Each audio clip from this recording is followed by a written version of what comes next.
Me preguntaban acerca de, bueno, de la figura de Lucifer, de la figura de Satanás, de la figura de lo que llamamos el diablo. Habrán visto que hay muchos cultos que tienen que ver con la figura del demonio, a veces en la forma de, bueno, Baphomet, como un simbolismo templario, un personaje que tiene que ver con la idea de Lucifer, y muchos de estos personajes o de estas figuras tienen que ver con la energía sexual. A veces tienen un falo muy grande, erecto normalmente. Muchos de los cultos de estas deidades tienen que ver con la sexualidad, son orgiásticos, tienen que ver con actos sexuales que se hacen de forma ritualista, a veces sacrificios de sangre, a veces velas, oscuridad, una serie de cosas. ¿Esto es sano? ¿Esto es coherente con un camino espiritual, digamos, o es una mera deformación y lo único que conduce es hacia la locura y hacia el colapso? Bueno, digamos que tenemos dos enfoques, como en todas las cosas, así como en la visión cristiana está la visión mística profunda de un San Juan de la Cruz o Santa Teresa o Meister Eckhart, y por otro lado tenemos al fiel o al feligrés que va a la parroquia los domingos, enciende los cirios, las velas, hace las oraciones, hace el rosario y se vuelve a su casa. Y el otro día va de nuevo y cumple simplemente ritual tras ritual y se toma todo muy en serio y le parece que Jesús es un señor que vivió acá en la tierra, que murió, que subió a los cielos, que desde ahí lo mira todo, que va a regresar un día, aunque se tarde, pero bueno, va a regresar, que la Virgen María subió a los cielos en cuerpo también, como flotando por los aires. Es decir, lo más común es esta visión literal. Bueno, dentro de lo que llamamos el satanismo o luciferanismo, o luciferianismo, hay también esas dos vertientes, como también lo hay con la figura de Kali, la diosa hindú.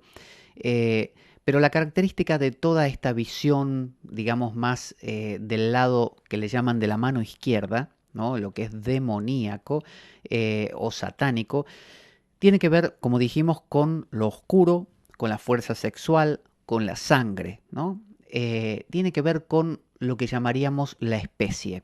Si nosotros ponemos en dos polos lo que sería el individuo, ¿no? Y la especie, bueno, digamos que dentro de lo individual, haciendo un uso medio torcido de la palabra individual, en este caso adaptado, lo individual sería la personalidad en este caso. Entonces, ¿qué es nuestra personalidad? Bueno, lo mejor de nosotros mismos, lo que nos gusta, nuestro sol, lo que brilla de nosotros, nuestro yo, nuestro ego. Eso es nuestra personalidad. Entonces, normalmente la religión y las prácticas espirituales blancas, ¿no? Solares, tienen que ver con eso, con la personalidad, con todos somos buenos, hacemos cosas correctas, eh, provechosas, trabajamos duro para mejorarnos moralmente, es decir, todo lo que hace a construir a nuestro yo.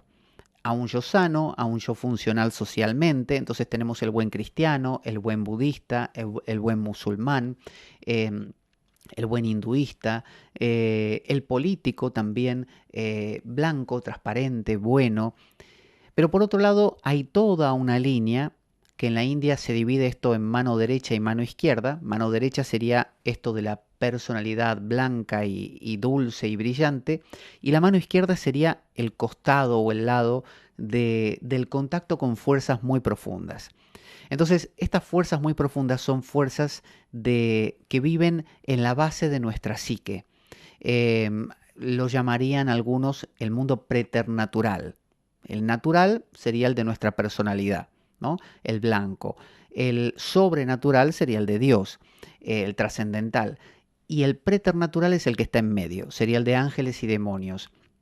Entonces, ese mundo preternatural, traducido a términos más psicológicos, si uno quiere, tiene que ver con una especie de inconsciente, pero no un inconsciente personal.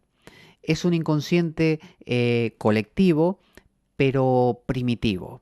Es decir, las pulsiones nuestras más profundas, más intensas, tienen que ver con la especie. La especie es reproducirse, comer, si hace falta matar a otro para comer, y básicamente sobrevivir. Entonces, eso no conoce de moral, no conoce de amor, no conoce de romanticismo, no conoce de todo lo que nuestra razón, lógica, identidad egoica conoce. Entonces Nietzsche le llamaba Apolíneo de Apolo, el dios del sol, dios brillante, dios de la inteligencia, de la belleza, de las artes, ¿no? De todo lo que es cultura, de todo lo que es esfuerzo por mejorar.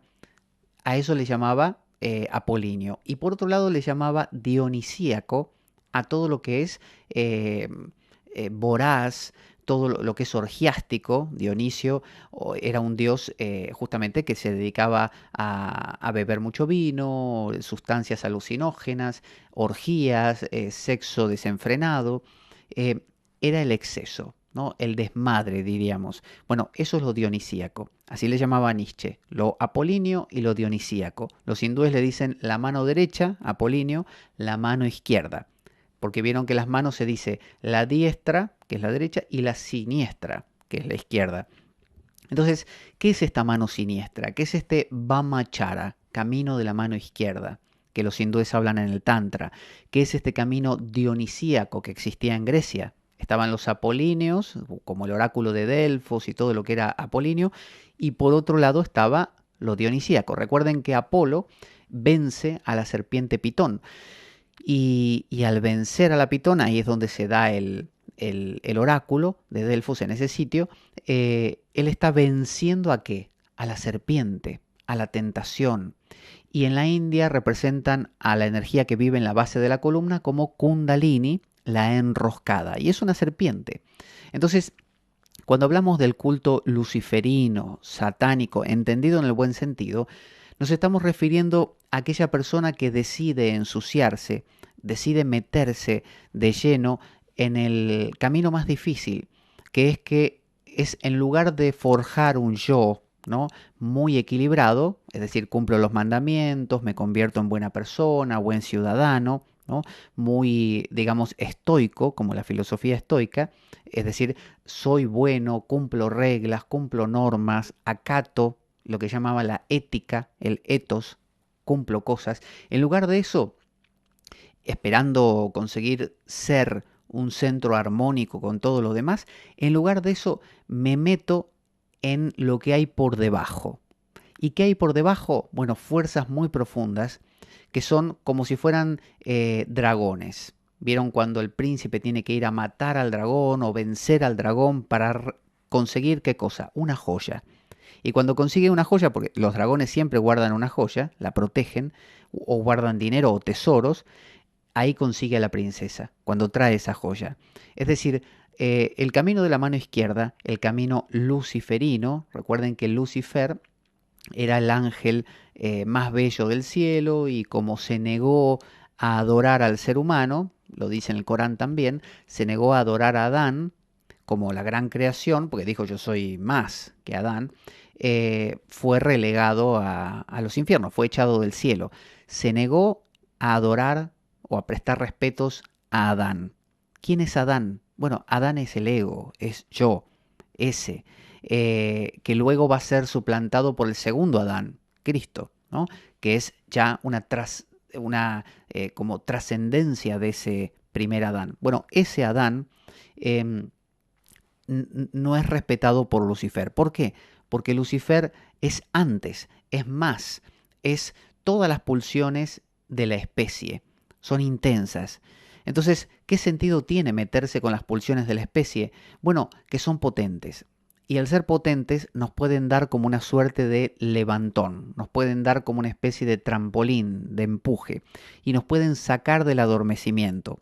Los hindúes saben que despertando Kundalini atraviesan los chakras y llegan ¿a qué? A la trascendencia, a Shiva. Es decir, es el motor, el azufre de los alquimistas.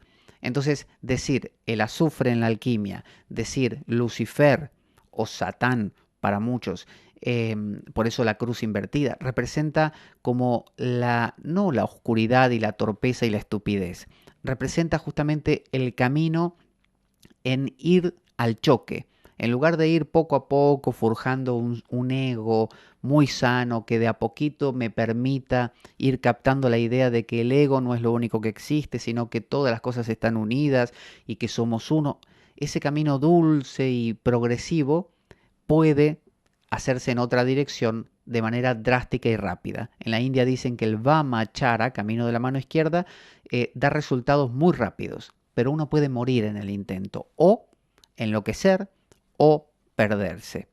Porque claro, en ese camino uno juega con fuerzas muy fuertes, uno enfrenta lo que serían demonios, ¿no? Juega con ángeles y demonios, es decir, se mete en un ámbito, es como si uno como ser humano se pusiera a pelear una guerra que pelean los titanes contra los dioses.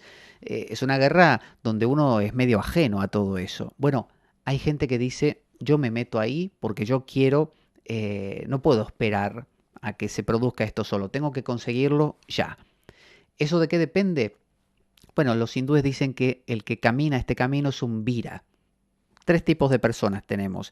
Los pasus, pashus, que significa atado, son personas que, como el ganado que está atado con una correa, bueno, están atados a convenciones, a ser morales, a respetar cosas y son súper literales, ¿no? Son los que matarían por su libro sagrado. Luego están los vira, que son los héroes, marcados más por el fuego, que son los que se meten en este camino de ángeles y demonios.